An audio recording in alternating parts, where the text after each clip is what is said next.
En La conciencia sin fronteras, aproximaciones de Oriente y Occidente al crecimiento personal, Ken Wilber nos presenta una exploración profunda sobre la integración de las tradiciones espirituales orientales y occidentales, con el objetivo de promover el crecimiento personal y la expansión de la conciencia. A lo largo del libro, el autor aborda cómo estas tradiciones se complementan y ofrecen nuevas perspectivas para entender la mente, el espíritu y la conexión con el universo. La experiencia humana tiende a fragmentarse por una serie de divisiones que operan como fronteras internas: razón contra instinto, mente contra cuerpo, vida frente a muerte. Estas separaciones, profundamente arraigadas, generan un constante estado de conflicto y malestar, y configuran una realidad vivida como batalla continua. Esa fragmentación, más que un hecho inevitable, surge de una forma equivocada de percibirnos a nosotros mismos y al mundo. La propuesta es observar cómo esas divisiones no solo afectan nuestra conciencia, sino que también limitan su desarrollo. La infelicidad aparece así como consecuencia directa de fronteras impuestas que interfieren entre sí, desintegrando la unidad de la experiencia. Frente a esta complejidad, el enfoque presentado organiza las diversas corrientes del pensamiento psicológico y espiritual dentro de un marco integrador al que se llama el espectro de la conciencia. Desde la psicología del yo hasta las tradiciones místicas, se reúnen aquí múltiples propuestas de crecimiento personal que, aunque en apariencia contradictorias, pueden leerse como intentos de disolver distintos tipos de bloqueos internos. Este enfoque no busca imponer una técnica definitiva, sino permitir que el lector descubra cómo cada método apunta a liberar una parte de su ser atrapada en una frontera. Lo que se ofrece es una guía clara y accesible, no un tratado técnico, que introduce tanto las ideas como los ejercicios prácticos para explorar directamente este proceso de transformación. Introducción. ¿Quién soy? Hay momentos en que la percepción habitual de la realidad se transforma de manera inesperada, revelando una dimensión profunda y luminosa de la existencia. Experiencias de este tipo muestran una sensación de júbilo total, una certeza absoluta de que todo está conectado, de que la vida es eterna y el amor es el principio que sostiene al universo. No se trata de ideas aprendidas, sino de vivencias que ofrecen una comprensión inmediata y directa de que todo está en su sitio, que no existe separación entre lo que se es y lo que es el mundo. Esta experiencia de unidad ha sido descrita por distintas culturas como una conciencia superior que disuelve los límites entre el yo y el universo. Estas vivencias no se limitan a ciertos individuos o momentos históricos, aparecen en diversas tradiciones religiosas y filosóficas bajo nombres diferentes, y se agrupan bajo lo que se ha llamado la filosofía perenne. Desde esta perspectiva, la conciencia de unidad sería una cualidad natural que ha sido cubierta por estructuras sociales, mentales y culturales. A medida que estas estructuras se consolidan, la percepción de separación se vuelve la norma, y el ser humano comienza a identificarse con fronteras cada vez más reducidas. Así surge la noción de una identidad fragmentada que contrasta con la experiencia original de totalidad. Cuando alguien se pregunta quién es, lo que realmente hace es trazar una línea mental que distingue lo que considera como parte de sí mismo y lo que queda fuera. Esa línea puede pasar por el cuerpo, por ciertas cualidades, por relaciones o creencias, pero en todos los casos se delimita un territorio llamado yo. La identidad no es entonces una esencia fija, sino el resultado de cómo se establece esa frontera interior. La crisis surge cuando esa línea ya no es clara o no parece suficiente, y ahí vuelve la pregunta con más fuerza. Entender este mecanismo es el primer paso para explorar la naturaleza más amplia de la conciencia, más allá de las limitaciones que uno mismo ha aprendido a aceptar. Uno de los límites más ampliamente aceptados entre lo que se considera propio y ajeno es la piel. Dentro de ella se ubica lo que alguien suele llamar yo, mientras que lo exterior puede ser mío, pero no forma parte directa de la identidad. Sin embargo, muchas personas no se detienen en esa frontera biológica, sino que introducen otra división, más sutil, entre cuerpo y mente. Aun cuando viven en su cuerpo, se identifican más con una entidad interna, la mente, el ego, la psique, y tratan al cuerpo como si fuese un objeto que poseen, una especie de animal que deben guiar o tolerar, como expresaba simbólicamente San Francisco al referirse a su cuerpo como un pobre hermano asno. Este tipo de escisión no tiene base biológica, pero se ha afianzado culturalmente, especialmente en el pensamiento occidental.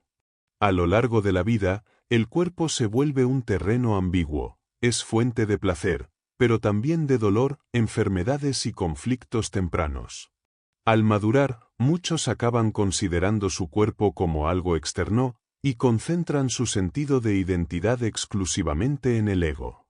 Esta imagen reducida, que excluye muchas partes de la experiencia psíquica, da lugar a la construcción de una persona o máscara, mientras que las partes rechazadas forman lo que se conoce como la sombra. Así, incluso dentro de la mente, se trazan fronteras internas que terminan fragmentando aún más la experiencia de uno mismo. Más allá de estas divisiones habituales, también existen experiencias que rompen o amplían los límites de lo que se considera yo. Fenómenos como la percepción extrasensorial, las experiencias extracorporales o estados de conciencia ampliada permiten a ciertas personas extender su identidad más allá de la piel. Aunque no llegan a una unidad total con el universo, sí cruzan temporalmente las fronteras del organismo. Estos distintos modos de percibir la identidad muestran que no existe una sola manera de responder a la pregunta ¿quién soy?, sino múltiples niveles posibles, todos accesibles a la experiencia directa y verificables por uno mismo. La conciencia puede entenderse como un espectro compuesto por niveles que van desde el universo hasta la persona, pasando por el organismo y el ego. En cada uno de esos niveles, distintos aspectos del entorno y del propio ser son considerados ajenos o extraños, lo cual define la identidad y al mismo tiempo genera posibles conflictos internos.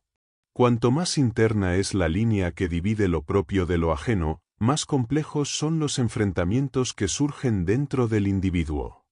En los niveles más profundos, incluso el cuerpo o partes de la mente pueden volverse enemigos, lo que transforma el campo de batalla en una lucha interna entre fragmentos de uno mismo. Estos niveles del yo generan distintos tipos de síntomas y conflictos según la ubicación de esa frontera entre el yo y lo otro. De ahí que exista una enorme variedad de enfoques terapéuticos y religiosos, cada uno centrado en una banda distinta del espectro. Lo que aparenta ser una contradicción entre escuelas puede deberse simplemente a que cada una trabaja con una capa distinta del ser. Por ejemplo, mientras que unas fortalecen el ego, otras buscan trascenderlo y algunas apuntan a dimensiones colectivas o espirituales que van más allá del individuo. Cuando se observa con esta perspectiva, la diversidad de escuelas psicológicas y espirituales adquiere coherencia. Algunas terapias convencionales buscan integrar el ego, otras apuntan a reconectar cuerpo y mente, y otras más pretenden diluir la separación entre el organismo y el universo. También hay métodos centrados en niveles transpersonales que traspasan la identidad individual. Cada enfoque, si se sitúa correctamente dentro del espectro, puede tener sentido en su propio contexto, revelando que no se excluyen mutuamente, sino que se complementan al trabajar con distintos aspectos del ser. El desarrollo personal se concibe como una expansión de horizontes tanto externos como internos, lo que implica traspasar límites y adentrarse en niveles más profundos del ser. Este proceso se describe como un descenso a través del espectro de la conciencia, una metáfora que representa la exploración de mapas más amplios del alma. Cada paso en este recorrido implica redibujar el territorio interno, reconociendo y enriqueciendo zonas ocultas de la identidad. A partir de aquí, se anticipa una inmersión en la conciencia de unidad, una experiencia que trasciende las fronteras convencionales del yo, el tiempo y el espacio, y que sirve de base para disciplinas como la psicología transpersonal y la investigación de la conciencia. Luego se abordará el desarrollo de niveles como el del organismo, el ego y la máscara, hasta llegar al punto de inicio, esa conciencia de unidad que siempre ha estado presente. División y construcción de los opuestos. La experiencia humana parece estructurarse alrededor de los opuestos: alto y bajo, bien y mal, vida y muerte, éxito y fracaso. Esta forma de entender el mundo atraviesa tanto lo físico como lo moral y lo intelectual. Sin embargo, la naturaleza no opera con esas categorías. No juzga a los seres por su valor moral, ni les preocupa si algo es más o menos bello, fuerte o inteligente. La vida y la muerte simplemente ocurren sin dramatismo. El contraste con el mundo humano es profundo, pues en él estas distinciones suelen implicar valoraciones, juicios y decisiones cargadas de emociones. La diferencia fundamental parece estar en el modo en que los humanos han aprendido a dividir el mundo. Desde los orígenes, se nos ha encomendado la tarea de separar, nombrar y clasificar. Para hacer esto, es necesario establecer fronteras mentales, decidir qué pertenece a un grupo y qué queda fuera de él. Esta capacidad de trazar límites simbólicos ha permitido desarrollar el lenguaje, organizar el conocimiento y tomar decisiones, pero también ha creado un universo cargado de dualidades. Cada elección, cada juicio y cada deseo dependen de esas divisiones que se proyectan en todos los ámbitos de la vida. Trazar fronteras no solo genera distinciones útiles, sino que también fabrica opuestos. Y al hacerlo, introduce la posibilidad del conflicto. Cada vez que se define un dentro y un fuera, aparece una tensión potencial. Así, vivir en un mundo de opuestos es convivir con la disputa y la separación. El poder de los nombres, capaces de representar realidades complejas con simples sonidos, le dio al ser humano una nueva forma de actuar sobre el mundo. Ya no era necesario mostrar o señalar, bastaba con hablar. Pero con esta nueva herramienta también llegaron las disputas, los malentendidos y las heridas provocadas por palabras. Las fronteras mentales nos dan control, pero también nos atan a una lógica de oposición constante. La tendencia a dividir el mundo en opuestos irreconciliables ha generado una constante lucha interior y social. Cuanto más se persigue un extremo, como el placer, el éxito o la vida, más fuerte se vuelve el temor a su contrario, dolor, fracaso o muerte. Esta separación mental se refleja en nuestra manera de actuar, al intentar eliminar lo que consideramos negativo y quedarnos solo con lo positivo. Esta forma de enfrentar los problemas está presente tanto en la filosofía como en la religión, la ciencia y la vida cotidiana. Sin embargo, al actuar de esta manera olvidamos que los opuestos no existen de forma aislada, sino que se definen el uno al otro.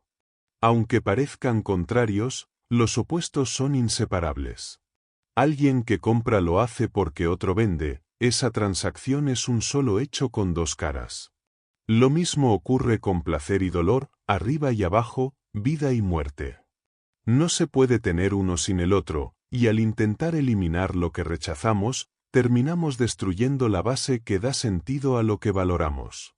Esta lógica contradictoria nos ha llevado a una civilización que, en su afán de progreso, ha institucionalizado la frustración. Hemos logrado avances técnicos sin precedentes, pero también hemos generado una infelicidad masiva, alimentada por el rechazo sistemático de la otra mitad de la experiencia. Incluso en la física moderna, donde la inteligencia occidental ha hecho avances significativos, se reconoce la unidad de los opuestos. Conceptos como masa y energía, onda y partícula, espacio y tiempo, sujeto y objeto, han dejado de ser entidades separadas para ser vistos como aspectos complementarios de una sola realidad. Esta idea, conocida como coincidentia oppositorum, sostiene que lo que creemos opuesto en realidad está unido. Filósofos y científicos han comenzado a ver que no se trata de eliminar uno de los polos, sino de entender que forman parte de una vibración común, como las crestas y los senos de una ola.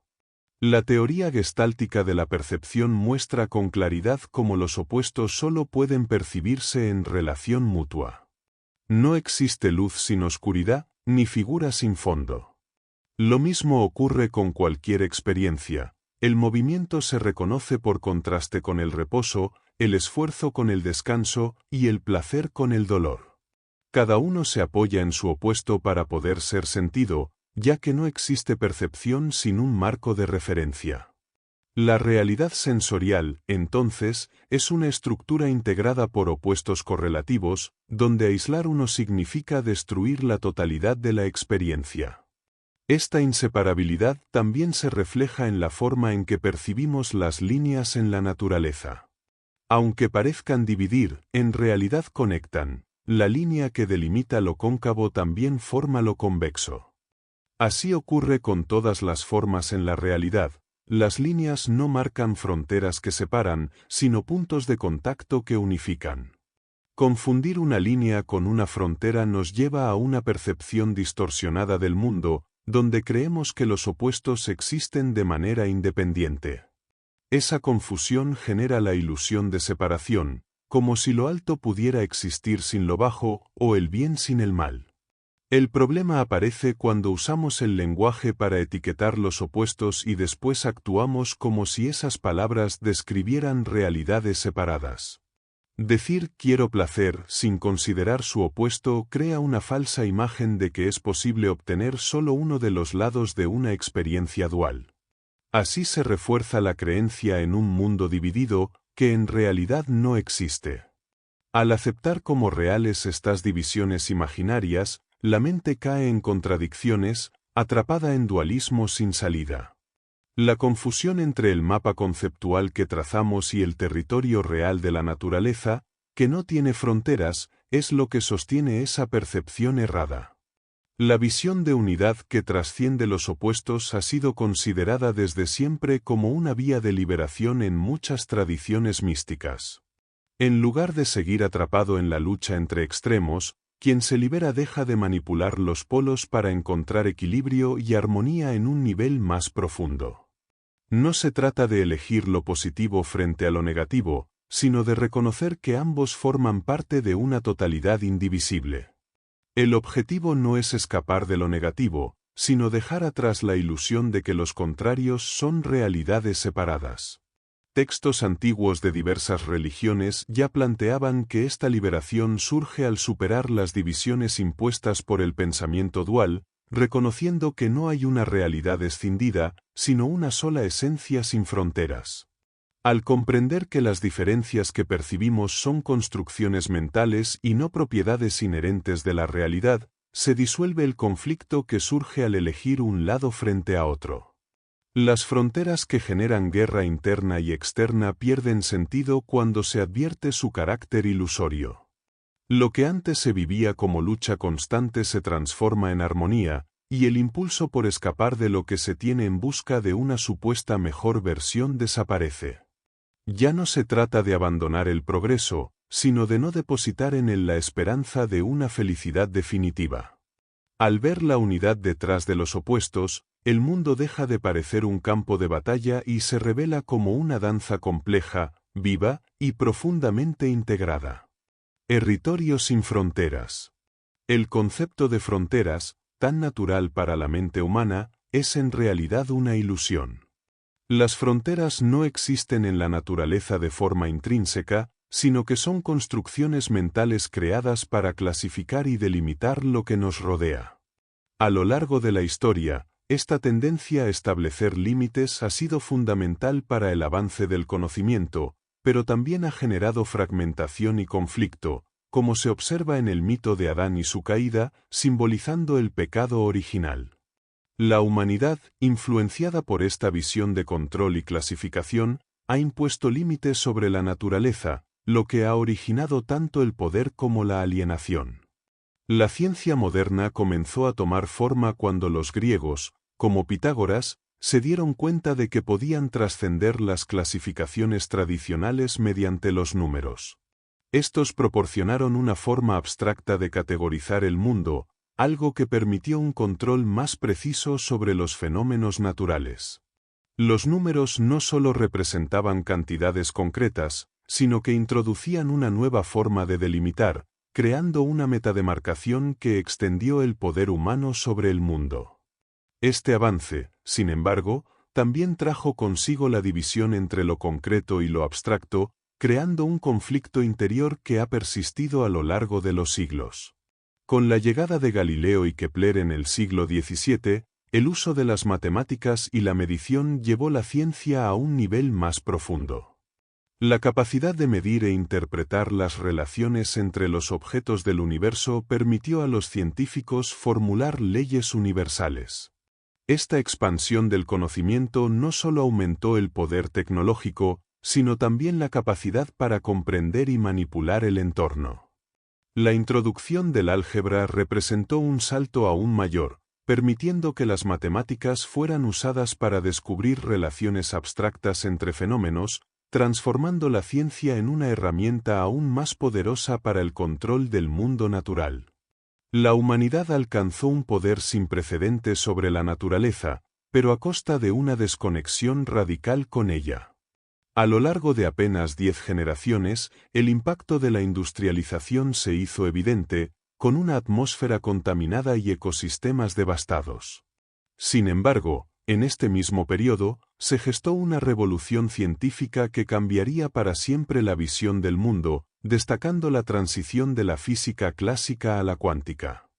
Este cambio, a principios del siglo XX, fue liderado por científicos como Einstein y Heisenberg, quienes pusieron en cuestión las bases de la física tradicional. La física clásica, que durante siglos había interpretado el universo como un conjunto de elementos separados y medibles, sufrió una conmoción con el advenimiento de la física cuántica. Los avances de la teoría de la relatividad y el principio de incertidumbre derrumbaron las demarcaciones que antes definían la realidad, revelando que las partículas subatómicas no se comportaban según las leyes tradicionales. Los conceptos de espacio y tiempo se desmoronaron, y la idea de que la realidad podía ser medida con precisión dejó de tener fundamento, desafiando todo lo previamente aceptado por la ciencia. A medida que los físicos cuánticos profundizaban en la naturaleza de las partículas, descubrieron que las demarcaciones y leyes de la física clásica eran construcciones humanas, no propiedades intrínsecas del mundo. En lugar de ver el universo como una colección de objetos aislados, comenzaron a entenderlo como un vasto campo interconectado, sin fronteras claras entre sus partes. Este concepto de un territorio sin fronteras refleja una visión más profunda y holística de la realidad, que no es simplemente un conjunto de elementos separados, sino un todo interdependiente, como una red infinita de relaciones que no puede ser fragmentada. El concepto de interconexión en el universo, tanto en la física moderna como en la doctrina budista, se basa en la idea de que no existen demarcaciones reales entre los fenómenos. El principio del Dharmadhatu, que en el budismo significa ámbito universal o campo de la realidad, sostiene que todas las entidades están interrelacionadas. Esta visión coincide con las teorías contemporáneas que ven las partículas elementales como parte de una red infinita de relaciones recíprocas, en la que las fronteras entre las cosas son ilusorias y lo que se percibe como una entidad separada es, en realidad, una manifestación de una totalidad interconectada. En la filosofía oriental, la visión de la realidad como un todo indivisible resalta la noción de vacío, que no implica la inexistencia de cosas, sino que enfatiza que todas las entidades están vacías de demarcaciones fijas. La realidad, según esta perspectiva, está vacía de pensamientos y objetos, ya que las percepciones y las categorías que usamos para nombrar y clasificar el mundo son construcciones mentales que separan lo que está intrínsecamente unido. La ciencia moderna, por su parte, ha llegado a la misma conclusión, observando que las fronteras que trazamos entre los objetos no reflejan la verdadera naturaleza de la realidad, sino que son invenciones mentales que crean la ilusión de separación. La dificultad para comprender esta interconexión se debe a nuestra tendencia a aferrarnos a las categorías y demarcaciones que nos permiten organizar nuestra experiencia. Sin embargo, al observar nuestra percepción del mundo, podemos ver que todo está entrelazado. Por ejemplo, al ver un paisaje, no percibimos cosas separadas, sino un flujo continuo de interacciones.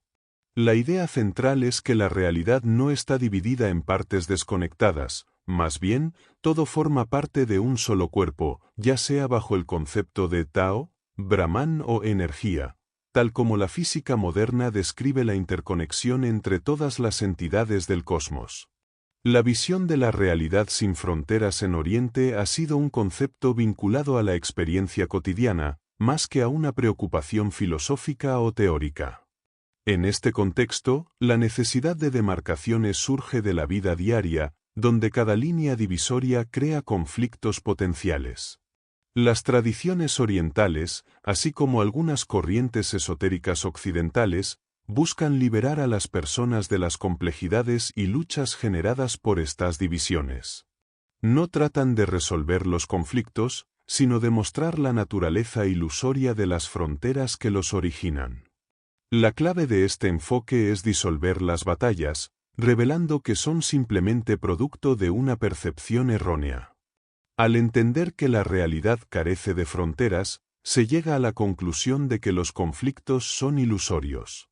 Este entendimiento es conocido como nirvana, moksha, liberación, iluminación o satori, y señala la superación de las dualidades y limitaciones que impone la visión separada del mundo.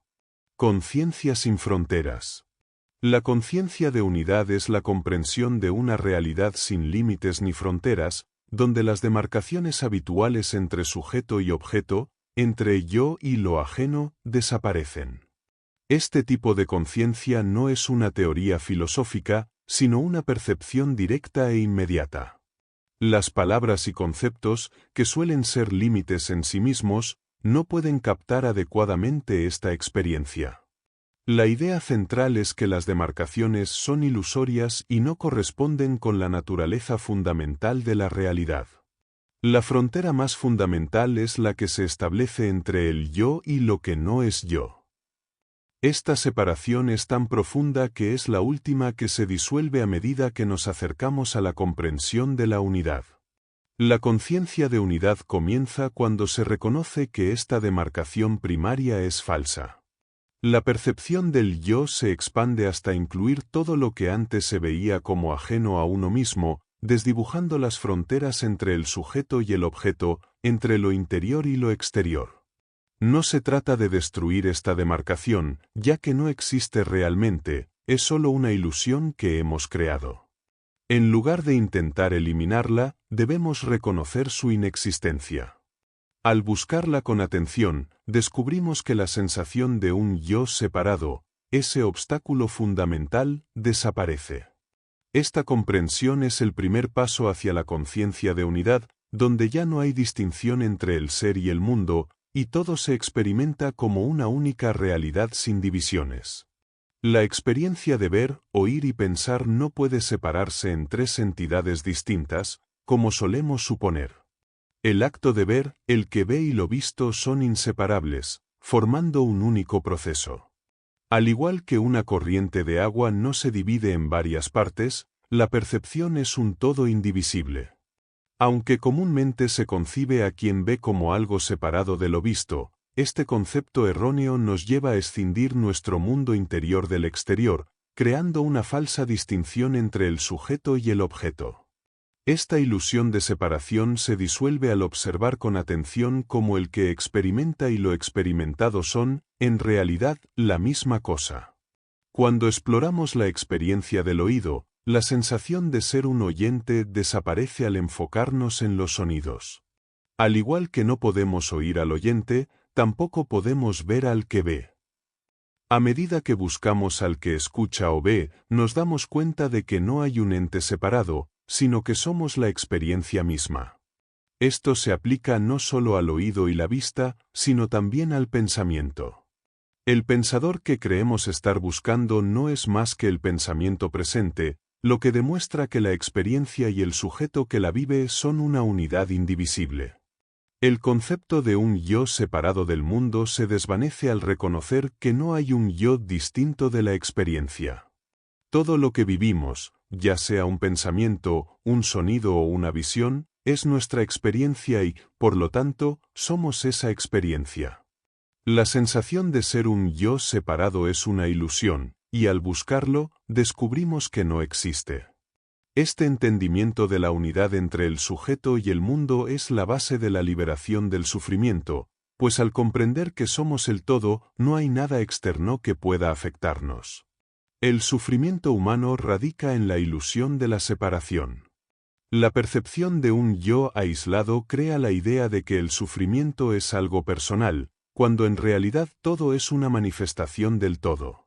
Varias tradiciones espirituales, como el budismo y el hinduismo, enfatizan este entendimiento desde distintas perspectivas, una negativa, que señala que no hay un yo que sufra, y otra positiva, que nos invita a reconocer que somos el todo, una unidad sin límites. Esta realización nos libera del sufrimiento, ya que nos conecta con la conciencia universal. Al darnos cuenta de que nuestra verdadera identidad no es la parte, sino la totalidad, todo cambia. El yo que creemos ser es una ilusión, lo que somos es la energía fundamental que da origen al universo.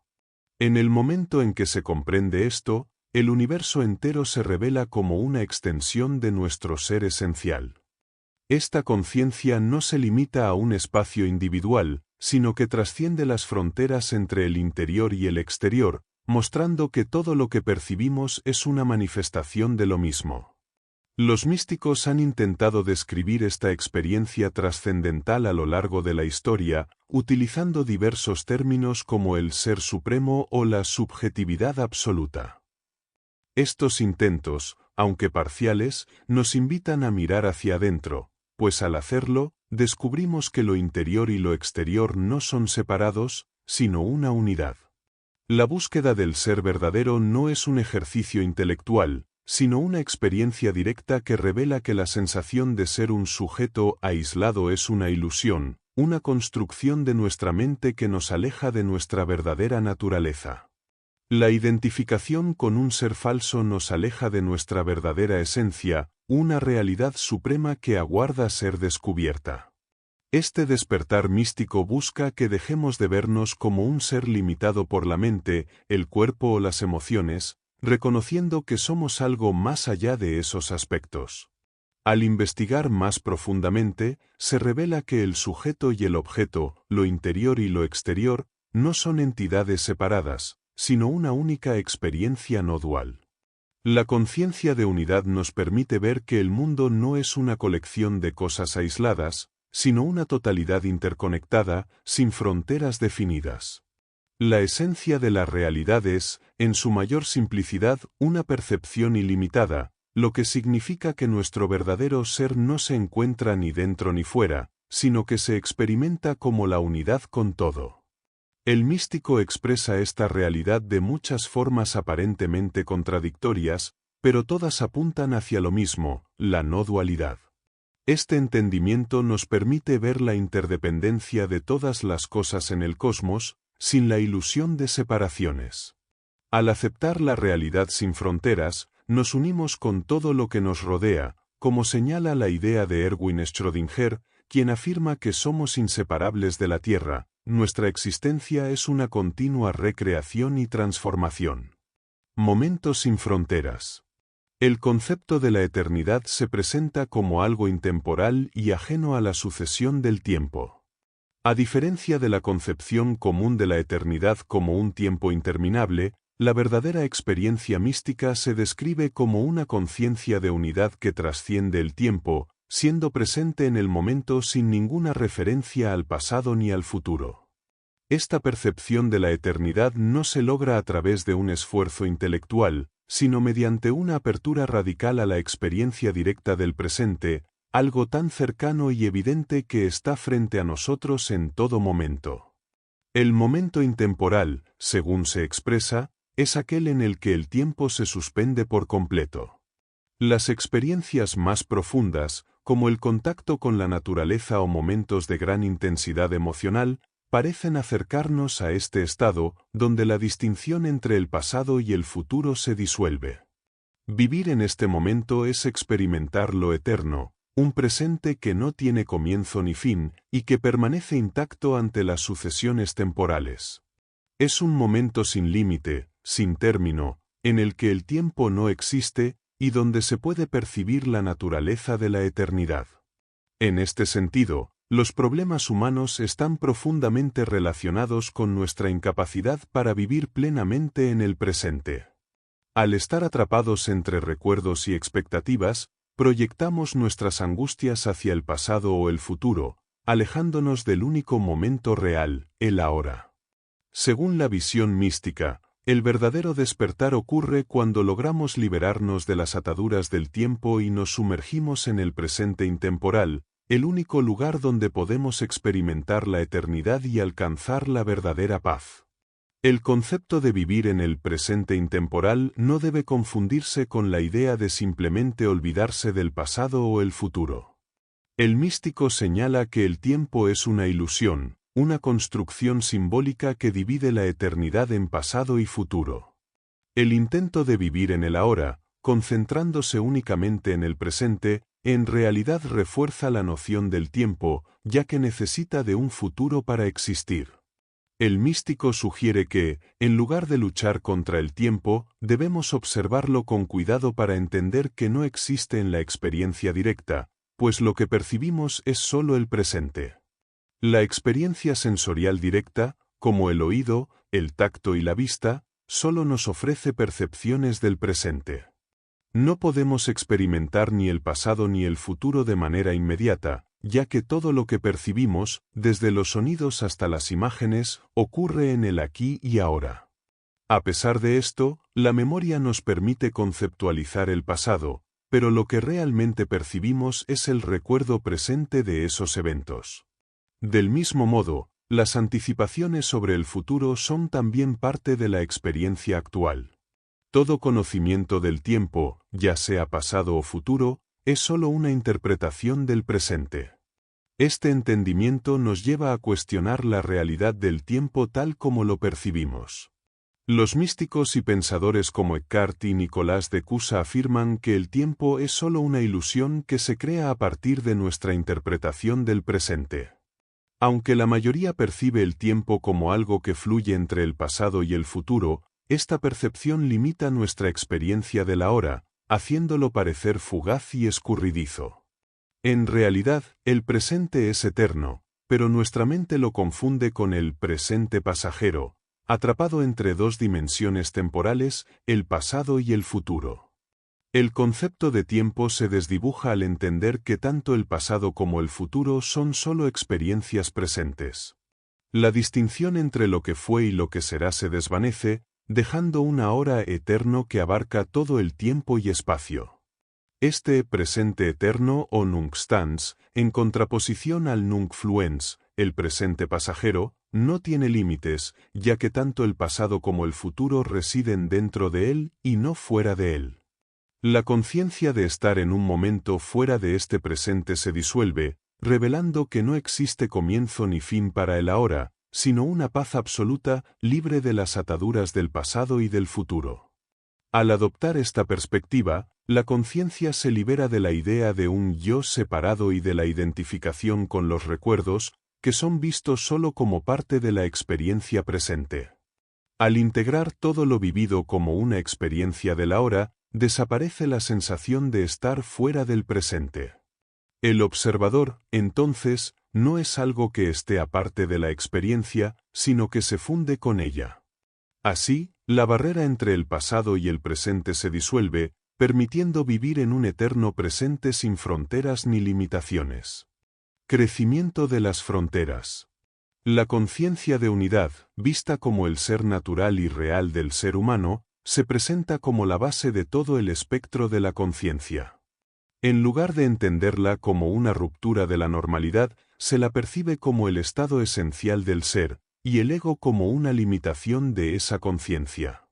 A medida que los niveles de la conciencia se desarrollan, cada uno se puede entender como una demarcación progresiva de esta conciencia fundamental, siendo la primera de estas demarcaciones la separación entre el sujeto y el objeto, entre lo que ve y lo visto. Esta escisión inicial da lugar a una cadena de separaciones que estructuran la percepción del mundo y generan los opuestos con los que interactúa el ser humano. El nacimiento de las demarcaciones, aunque históricamente explicado desde diversas perspectivas, como la ciencia y la religión, no puede ser comprendido como un evento del pasado. La demarcación primaria surge de manera continua en el presente, sin causa externa que la explique, sino como un acto fundamental de la conciencia de unidad que genera la división entre lo que es yo y lo que es no yo. La separación crea un espacio entre el organismo y su entorno, en el que el ser humano se enfrenta a su medio ambiente de manera conflictiva, sin recordar su unidad original con el todo. Este conflicto se ve reflejado en la creación del miedo a la muerte, el cual emerge cuando el ser se identifica con su organismo y percibe su vida como algo separado del cosmos. El miedo a la muerte surge cuando el ser se identifica exclusivamente con su cuerpo, percibiendo la muerte como una amenaza.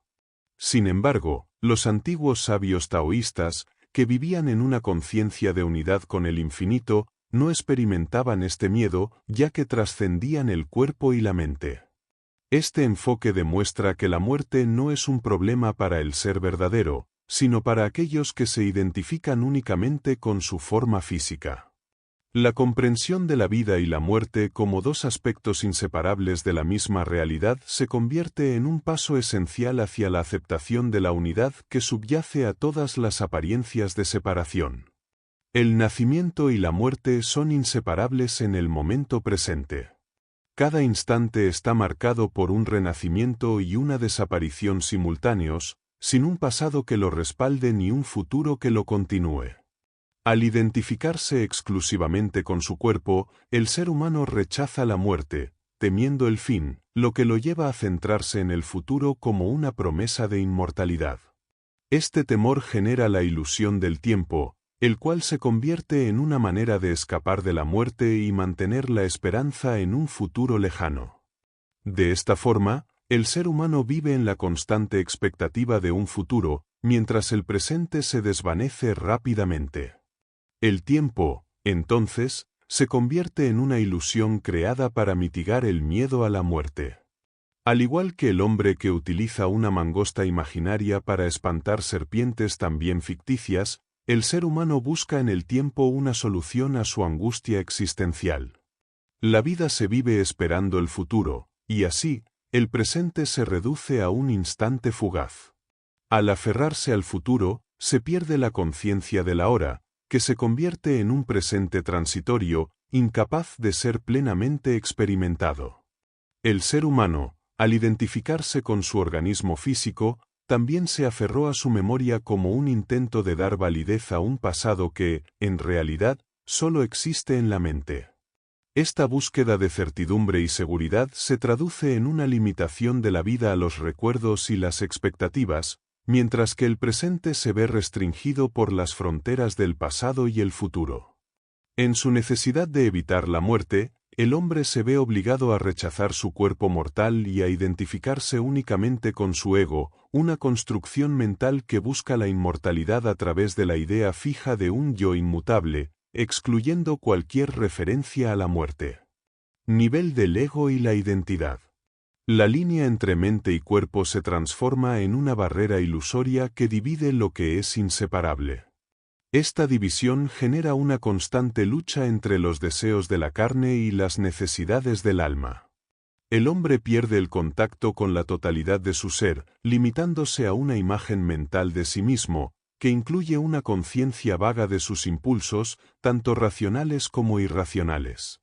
Un ego saludable integra todos estos aspectos, pero en ocasiones, ciertos deseos son tan inaceptables que se niegan, creando una escisión interna.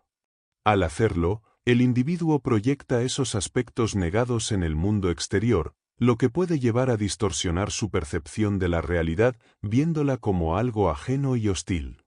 El proceso de negar y proyectar esos deseos crea una imagen distorsionada de sí mismo, una máscara que oculta los aspectos rechazados del ego.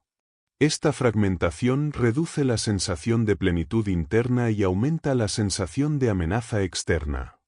Cada línea divisoria establecida, ya sea entre el cuerpo, el ego o el entorno, disminuye la conciencia de uno mismo, convirtiendo lo que antes era parte del ser en enemigos y obstáculos. Sin embargo, al reconocer que estos enemigos son en realidad proyecciones del propio ser, se abre la posibilidad de reconciliarse con todas esas partes rechazadas, transformando las luchas internas en una danza de autoconocimiento. El nivel de la persona, se inicia el descubrimiento. El sufrimiento surge cuando una persona se siente insatisfecha con la vida, y aunque muchos lo ven como un signo de enfermedad, en realidad puede ser el comienzo de un despertar hacia una mayor conciencia. Este sufrimiento no debe ser glorificado ni rechazado, sino entendido como una oportunidad para trascender nuestras falsas percepciones del mundo. Nos obliga a ver más allá de las ficciones con las que nos acostumbramos a vivir, y puede ser el primer paso para acceder a una intuición más profunda de la realidad. A lo largo de la historia, diversos médicos del alma han propuesto maneras de manejar el sufrimiento, desde lo espiritual hasta lo psicológico. Sin embargo, los enfoques actuales varían ampliamente, lo que genera confusión sobre cuál es el más adecuado. Cada tipo de terapia se dirige a diferentes niveles de la conciencia humana, y comprender esto puede ayudarnos a interpretar nuestro sufrimiento de manera más efectiva. No existe una única solución universal, pero reconocer la pluralidad de enfoques puede abrirnos a nuevas formas de sanar. El proceso de descender por el espectro de la conciencia implica disolver las demarcaciones que limitan nuestra comprensión del ser. Cada vez que superamos una proyección, ampliamos nuestra percepción y nos acercamos a una comprensión más profunda de nosotros mismos y del mundo. Este proceso no es lineal, sino que implica un descenso hacia niveles más profundos de la conciencia, cada uno con sus propios desafíos y terapias específicas. A través de este enfoque, se puede llegar a integrar las diversas facetas de nuestro ser, acercándonos a la unidad con el todo. Muchas personas viven atrapadas en una imagen distorsionada de sí mismas, creada a partir de la negación de ciertas tendencias internas como impulsos, deseos o emociones. Al intentar reprimir estas tendencias, las proyectan hacia afuera, creyendo que no son parte de ellas, sino que pertenecen a otros. Este proceso de represión y proyección da lugar a la persona, una versión reducida y empobrecida del individuo, que entra en conflicto con la sombra, la parte rechazada de sí mismo.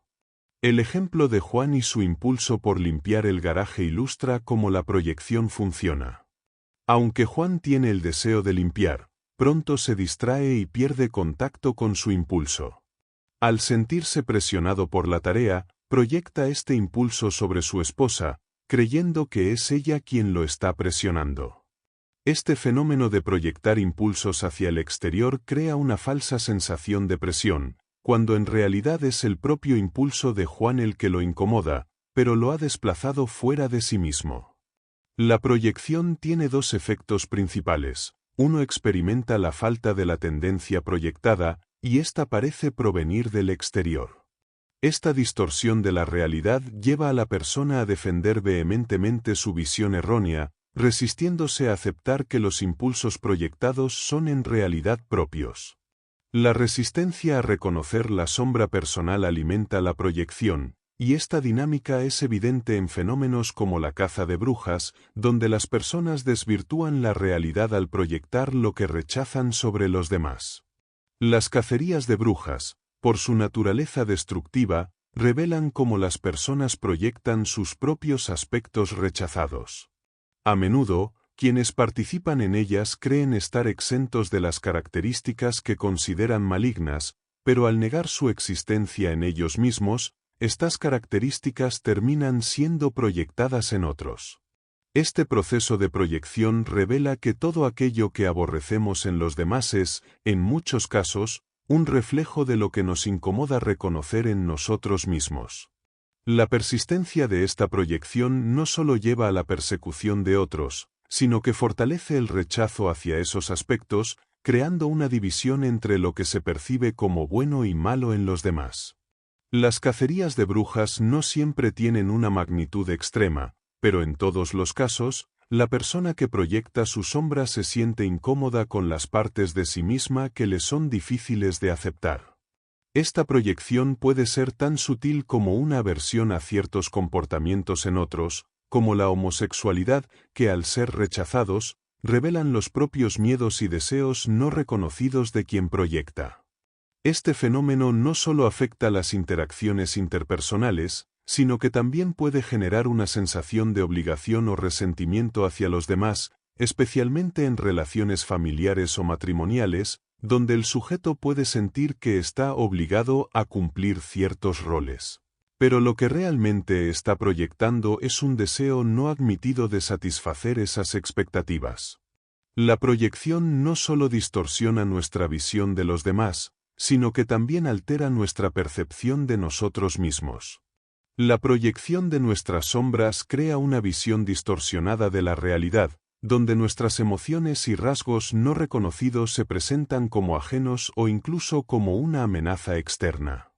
Esta distorsión afecta nuestra relación con el mundo y con nuestra propia identidad, ya que percibimos esas sombras como síntomas, en lugar de como aspectos de nosotros mismos que necesitamos integrar y comprender.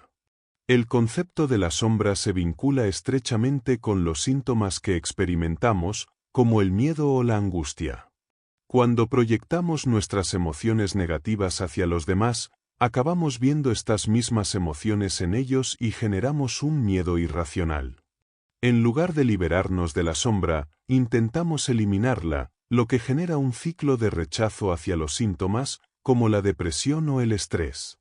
Sin embargo, estos síntomas no deben ser rechazados, sino comprendidos, ya que son manifestaciones de nuestras sombras y la clave para disolverlas está en aceptarlos y darles espacio. El primer paso terapéutico consiste en permitir que los síntomas se manifiesten sin resistencia. Es necesario sentir esas emociones incómodas sin rechazarlas ni intentar ocultarlas, lo cual nos permite entrar en contacto con aspectos de nuestra sombra. La aceptación consciente de los síntomas facilita su disolución. Si persisten, se puede hacer un trabajo más profundo, traduciendo el síntoma de vuelta a su forma original, entendiendo que cada síntoma es un signo de una tendencia inconsciente. Por ejemplo, la presión en el trabajo puede reflejar un impulso no admitido que debe ser reconocido como tal. Este proceso de traducción de los síntomas es esencial para el desarrollo personal, ya que revela las sombras que, al ser reconocidas, nos permiten avanzar hacia una comprensión más amplia de nosotros mismos. La sombra representa nuestros opuestos inconscientes, y enfrentarse a ellos implica tomar conciencia de esas polaridades. Este trabajo terapéutico ayuda a reconciliar los opuestos internos, disolviendo las tensiones que generan los síntomas y permitiendo que la conciencia se expanda. Al empezar a explorar nuestros opuestos, nuestra sombra y las proyecciones, comenzamos a asumir la responsabilidad de nuestros propios sentimientos y emociones. Al hacerlo, entendemos que las batallas internas no provienen del entorno, sino de nuestras proyecciones de lo que nos gustaría hacer a los demás. Las personas y los sucesos solo actúan como ocasiones para activar esos conflictos internos. Al reconocer que somos los causantes de nuestros propios síntomas, descubrimos la posibilidad de cambiarlos al comprender su origen y naturaleza. Este proceso implica un alivio profundo, ya que asumimos la causa de nuestras emociones y dejamos de ser simples reacciones a lo externo. Al desentrañar la imagen deformada de nosotros mismos que la persona crea, nos damos cuenta de que la verdadera lucha interna está entre nuestra persona y nuestra sombra. Estos aspectos negados se proyectan hacia el exterior, y al vivir luchando contra ellos, convertimos a los demás en el objetivo de nuestra batalla. A medida que comprendemos mejor nuestro ego, reconocemos esas proyecciones como síntomas de lo que somos realmente, lo que nos permite integrar nuestras diversas facetas, tanto negativas como positivas. La verdadera liberación ocurre cuando dejamos de ver a los opuestos como enemigos, transformándolos en aliados y alcanzamos una comprensión más completa y precisa de nuestro ser. El nivel del centauro. La escisión entre el ego y el cuerpo es una de las demarcaciones más profundas en la psicología humana. A menudo, el cuerpo se percibe como una entidad separada, sobre la que el ego ejerce control, pero que no se siente como parte del yo. Esta desconexión se amplía al considerar que, aunque el ego se identifica con las funciones voluntarias, el cuerpo sigue llevando a cabo innumerables procesos involuntarios. Sin embargo, esta división genera conflicto, ya que el ego, al no reconocer el cuerpo como una extensión de sí mismo, establece una lucha interna que se manifiesta en sensaciones de incomodidad o incluso dolor. El rechazo hacia el cuerpo tiene raíces profundas, ya que la vulnerabilidad del cuerpo ante el dolor y la muerte genera una aversión que se traduce en una desconexión. Esta separación provoca una inmovilización, donde el ego se desentiende de las sensaciones corporales, protegiéndose de la vulnerabilidad y las emociones intensas asociadas al cuerpo. La consecuencia de esta insensibilización es una desconexión más profunda con el ser total, creando una brecha entre la conciencia del ego y la experiencia plena del cuerpo. Para restaurar la unidad entre el ego y el cuerpo, es necesario disolver esta escisión, abandonando la rigidez del control del ego y permitiendo que las sensaciones corporales emerjan y sean integradas en la conciencia. Este proceso de integración no solo implica una expansión de la identidad, sino también el redescubrimiento del ser auténtico, más allá de las limitaciones de la mente y el cuerpo por separado.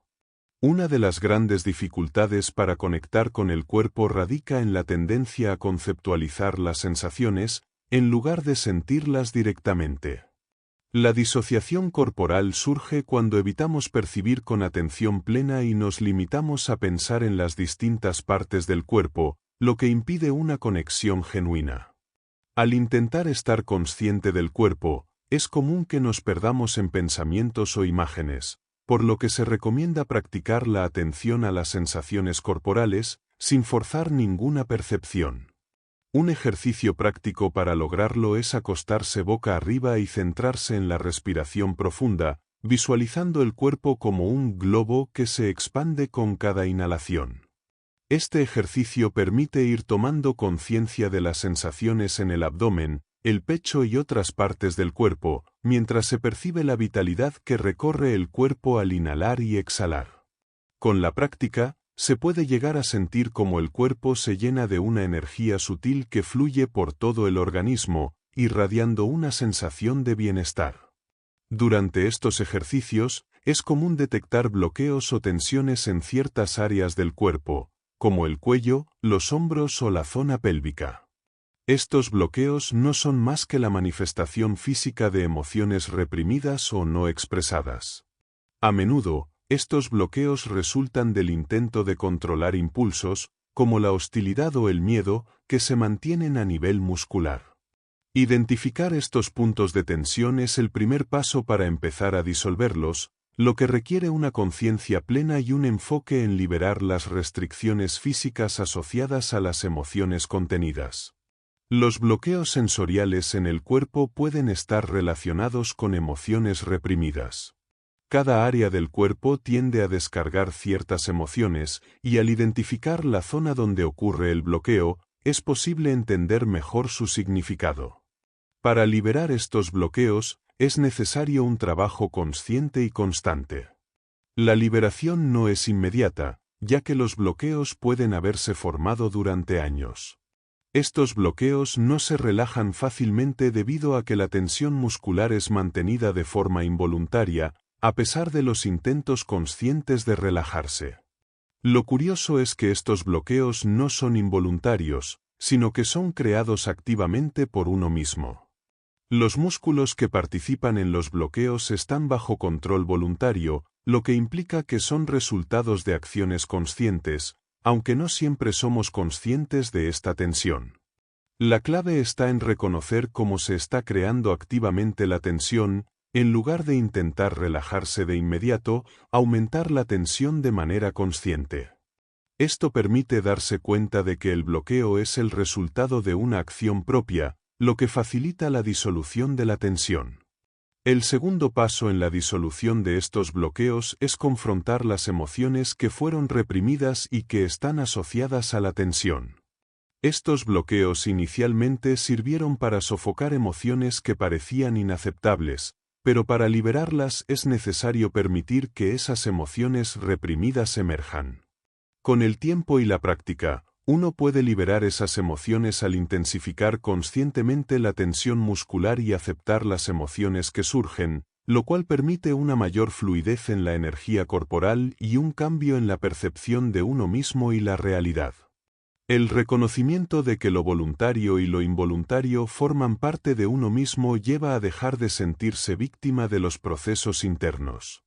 En lugar de tratar de controlar cada aspecto de la vida, se experimenta una liberación, al entender que tanto lo voluntario como lo involuntario surgen espontáneamente.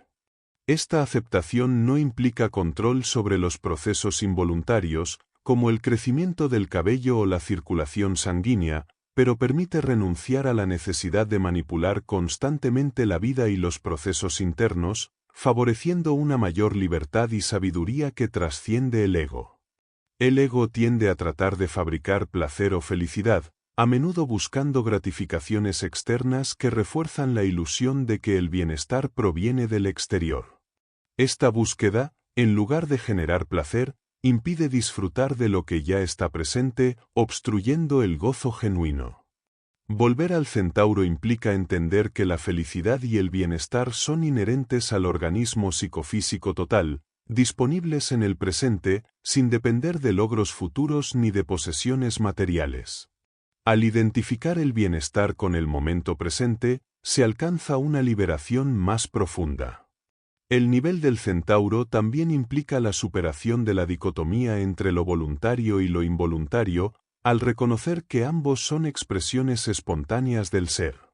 La autorrealización y el significado en la vida se alcanzan cuando se integra la totalidad del ser psicofísico, trascendiendo las preocupaciones egoicas para abrazar una existencia plena y auténtica. Este proceso de integración, que lleva al sentido profundo de la vida, se refleja en la aceptación de la muerte y la impermanencia, lo cual permite renacer con cada momento presente, abrazando tanto la vida como la muerte de manera inseparable. El yo en la trascendencia. Al entrar en el ámbito transpersonal, nos alejamos de la familiaridad del mundo común y nos enfrentamos a una percepción que trasciende lo individual, revelando una realidad más amplia y sutil. Este nivel de conciencia permite al individuo acceder a una percepción profunda de sí mismo, que lo eleva a una conexión con algo más allá de su experiencia cotidiana. Sin embargo, en la sociedad occidental, la falta de acercamiento a lo trascendental provoca incredulidad, pues muchos no comprenden cómo algo en su interior puede superar los límites del espacio y el tiempo convencionales. La represión de lo trascendental a lo largo de los siglos ha sido más responsable del malestar de la civilización moderna que otras formas de represión más superficiales, como las relacionadas con la sexualidad o la agresión. Aunque este aspecto de lo trascendental ha estado reprimido, en la actualidad surge de diversas maneras, manifestándose en el interés por la meditación, el yoga y las experiencias extracorporales, entre otros. Sin embargo, a pesar de este florecimiento, la mayoría aún le resulta difícil aceptar que dentro de sí mismos exista una dimensión trascendental. Carl Jung, uno de los psicólogos más influyentes, fue el primero en explorar los aspectos transpersonales de la conciencia humana.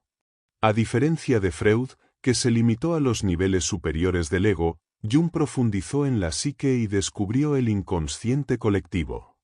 Este concepto sugiere que dentro de cada ser humano existen arquetipos universales que trascienden lo individual, como símbolos y mitos que se encuentran en las profundidades de la psique humana. Reconocer y trabajar con estos arquetipos permite a las personas conectar con lo trascendental y vivir mitológicamente, integrando la trascendencia en su vida cotidiana. Cultivar una perspectiva mitológica no es una sugerencia superficial, sino una práctica profundamente arraigada en el inconsciente colectivo. Las imágenes mitológicas, presentes en todos los individuos, pueden influir en el comportamiento, desde efectos leves hasta una posesión total, manifestándose en sueños, fantasías y alucinaciones. Al integrar el significado de estos arquetipos, el ser se libera del control de estas influencias, permitiendo que lo trascendente comience a emerger. Este proceso inicia cuando la visión personal se transforma hacia una percepción universal, donde el ser se desidentifica de sus problemas individuales y empieza a encontrar una fuente de energía interior estable y profunda, ajena a las perturbaciones del ego. El descubrimiento de este ser trascendente es un objetivo central en diversas disciplinas transpersonales, aunque el enfoque mitológico no es el único camino. Para algunos, existen formas más sencillas y menos complicadas de acceder a este estado. El primer paso es distinguir el ser trascendente, que se define por su capacidad de separarse creativamente de la mente, el cuerpo y las emociones. Para ello, se recomienda realizar un ejercicio de desidentificación, donde el individuo reconoce que no es sus deseos, emociones, pensamientos ni cuerpo, sino el testigo inmóvil que los observa. Este ejercicio, practicado con persistencia, permite al individuo experimentar una transformación profunda en su sensación de ser. A medida que se desidentifica de las fluctuaciones emocionales y mentales, comienza a sentir una creciente libertad interior. En lugar de ser absorbido por el sufrimiento o el miedo, el ser trascendente observa estos estados sin ser afectado por ellos, trascendiéndolos. A través de este proceso, el individuo alcanza una visión más clara y desapegada, desarrollando una nueva relación con su ser personal y sus dificultades, lo que le permite experimentar una paz interior, libre de la influencia de sus emociones y pensamientos. El proceso de desidentificación no es un proceso contradictorio con la expansión de la identidad. Ambos son fases de un mismo proceso, en el que la persona rompe con una identidad más estrecha para adoptar una nueva. El paso de la identificación con la persona al ego y luego al centauro es una forma de expansión y desidentificación, que se continúa en el nivel transpersonal, donde la identidad se amplía y la persona se desidentifica de su antiguo ser. Al establecer contacto con el testigo transpersonal, las preocupaciones personales desaparecen, ya que el individuo ya no intenta resolver sus problemas, sino que los observa sin identificarse con ellos. El testigo transpersonal no lucha contra las aflicciones, sino que las observa sin apego, como lo haría un espejo que refleja sin aferrarse a nada. Esta conciencia permite que las aflicciones se disuelvan al no identificarse con ellas, ni rechazarlas ni justificarlas. A través de esta conciencia, se puede contemplar la mente y el cuerpo como objetos de la conciencia, liberándose del apego a ellos y permitiendo que funcionen armónicamente. El individuo mantiene el acceso a los niveles anteriores de la identidad, pero ya no está limitado por ellos, funcionando en un nivel superior de libertad y aceptación. A medida que se avanza en el nivel transpersonal, la relación con el entorno cambia, tratándose a los otros como parte de uno mismo. Este cambio de perspectiva permite experimentar una compasión universal, no basada en el deseo de recibir algo a cambio, sino en el entendimiento de que todo es una extensión del propio ser. La conciencia transpersonal recupera una intuición infantil, la comprensión de que el ser interior es único e inmortal, independientemente de las formas externas que lo animan. Esta conciencia trasciende la individualidad y permite la conexión profunda con todo lo que nos rodea. La conciencia de un ser trascendente refleja la intuición de una unidad interior que va más allá del cuerpo y la mente. Esta percepción de un ser único se comparte en todos los seres conscientes, quienes sienten una misma yoidad que no depende de las experiencias sensoriales ni de los recuerdos. A pesar de los cambios físicos y emocionales a lo largo del tiempo, permanece intacta esta sensación esencial de identidad. Este ser trascendente es eterno y no está sujeto a la muerte del cuerpo ni a las limitaciones del ego o la mente, que son finitos. El concepto de inmortalidad se comprende al trascender la identificación con el ego. Las personas que logran este entendimiento no temen a la muerte, ya que reconocen que la verdadera identidad, esa yoidad interior, sigue intacta más allá del ciclo de vida y muerte. Esta sensación de unidad no depende de los recuerdos ni de las experiencias pasadas, sino de un testigo que observa sin identificarse con lo observado. Al desapegarse de los pensamientos, emociones y recuerdos, se alcanza una visión clara del ser eterno, que trasciende todo lo físico. Este entendimiento se alinea con las enseñanzas de diversas tradiciones espirituales y místicas que han señalado la unidad del ser trascendente con lo divino. El proceso de liberación, según estas tradiciones, comienza con la conciencia de este ser que no es objeto de percepción, sino el observador de todo lo que ocurre. Al reconocer esta identidad trascendental, se experimenta la liberación del sufrimiento, alcanzando la inmortalidad y la conexión con lo divino, más allá de las limitaciones humanas. El estado fundamental de conciencia. La conciencia de unidad es completamente presente en el momento, sin poder ser alcanzada o alcanzada como un objetivo. No hay sendero hacia ella, ya que está siempre presente en la experiencia.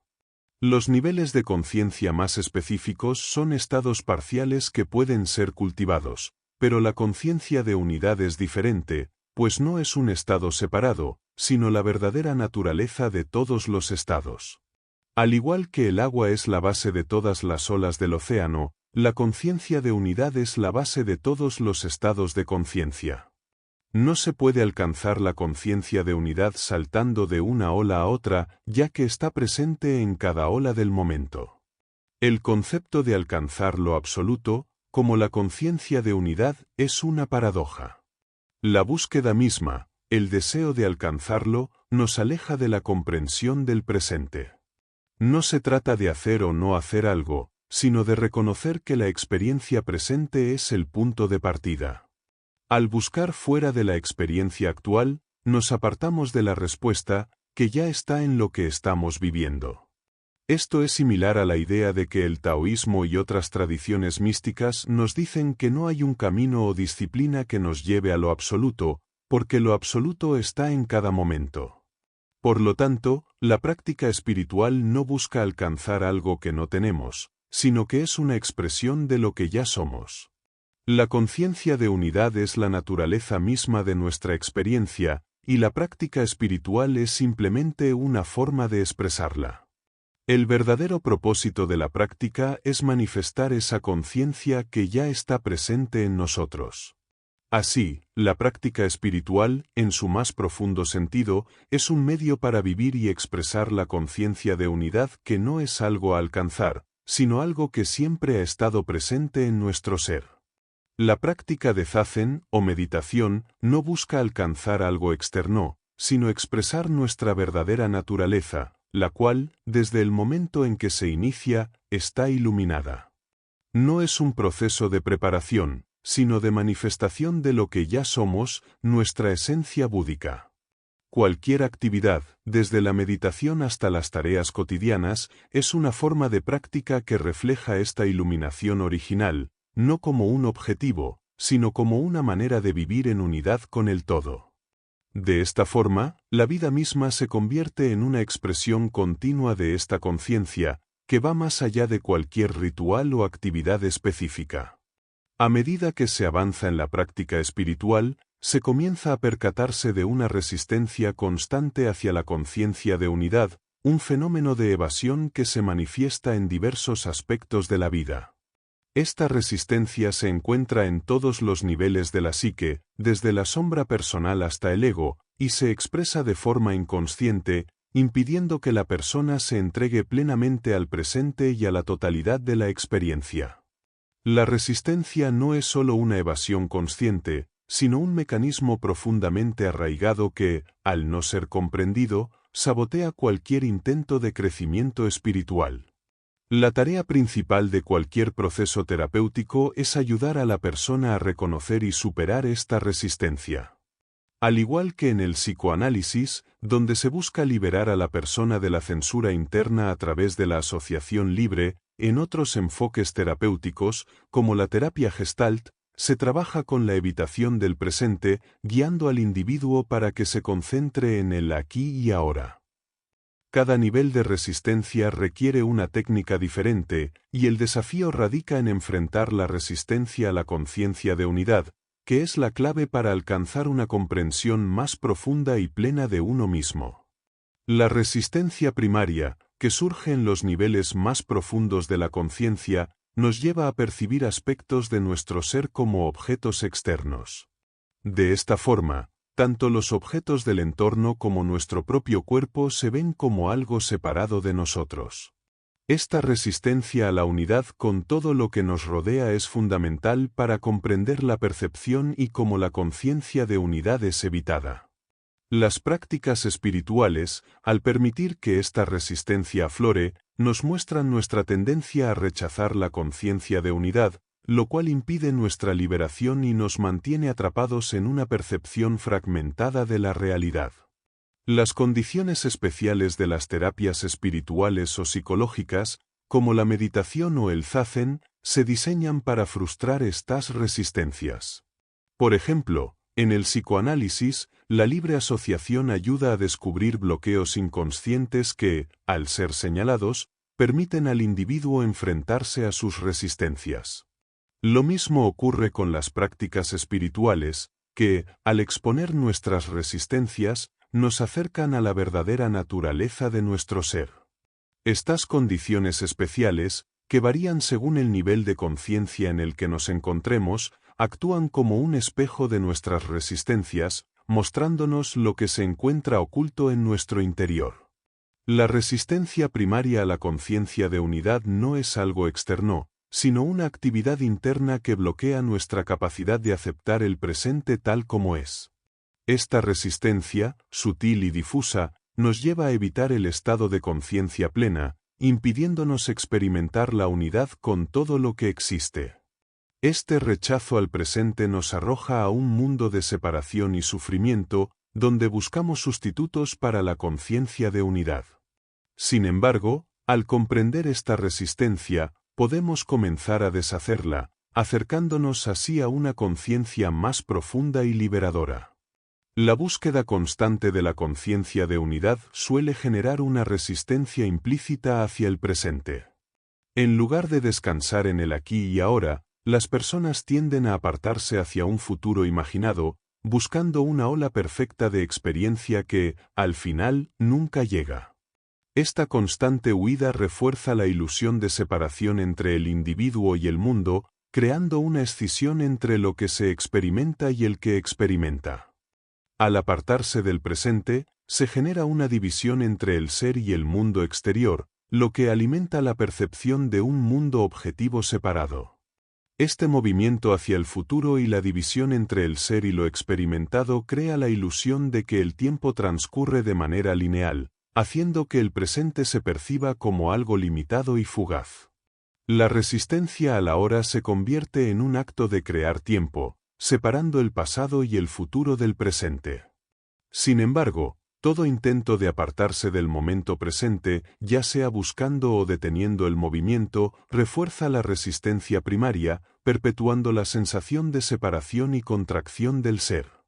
En este proceso, se genera la ilusión de que el presente es algo que se puede controlar, cuando en realidad es una manifestación continua de la conciencia de unidad.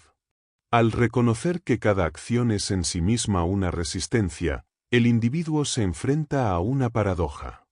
Todo intento de dejar de resistir implica una nueva forma de resistencia, pues el ser separado está intrínsecamente ligado a la sensación de apartarse. Este momento de crisis, donde todo parece desacertado, lleva a la noche oscura del alma, una etapa de vacío y confusión. Sin embargo, en este punto de total desesperanza, la resistencia se disuelve espontáneamente al reconocerla en cada acto. Este abandono de la resistencia abre el camino hacia la conciencia de unidad, una realización donde el individuo descubre que su verdadero ser no es separado, sino parte de un todo, irradiando consciencia en todas direcciones. La práctica espiritual permite al individuo confrontar sus resistencias internas, a menudo sin darse cuenta de que todo lo que hace es resistir. Mientras no reconozca que está constantemente apartándose del presente en busca de algo distinto, continuará en un ciclo de frustración. Este proceso de resistencia impide el acceso a la conciencia de unidad, ya que se asume que hay algo más que debe alcanzarse, olvidando que lo que se busca ya está presente. Cuando finalmente se ve que todas las acciones son formas de resistencia, surge una disolución espontánea. La conciencia de unidad se revela no como algo que se debe alcanzar, sino como una realidad que siempre ha estado ahí. La clave es reconocer que ni el intento de acercarse ni el de alejarse tiene valor, pues ambos son solo formas de apartarse del presente. Este descubrimiento lleva al abandono de cualquier esfuerzo, permitiendo que la unidad se experimente de forma directa y sin barreras. Al disolverse la resistencia, también desaparece la separación entre el yo y el mundo. El individuo ya no se siente separado del presente, sino que se funde con él. Al no resistirse más a la experiencia del momento, se disuelven las fronteras entre el pasado, el futuro y el presente.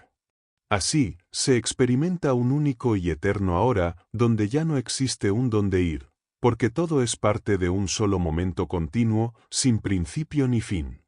La búsqueda de la conciencia de unidad se muestra como innecesaria, pues siempre ha estado presente en el fluir del tiempo. Gracias por acompañarnos en este recorrido por la conciencia sin fronteras, aproximaciones de Oriente y Occidente al crecimiento personal de Ken Wilber. Esperamos que estas reflexiones te hayan inspirado a profundizar en cómo la integración de las tradiciones espirituales orientales y occidentales puede enriquecer nuestro crecimiento personal y comprensión de la conciencia. Queremos agradecer a Ken Wilber por compartir su conocimiento y experiencia, proporcionando una perspectiva única que amplía nuestra comprensión sobre los diferentes caminos hacia la conciencia plena y el desarrollo humano. No olvides suscribirte, dejar tu comentario y compartir este vídeo si te ha sido útil. Nos vemos en el próximo resumen.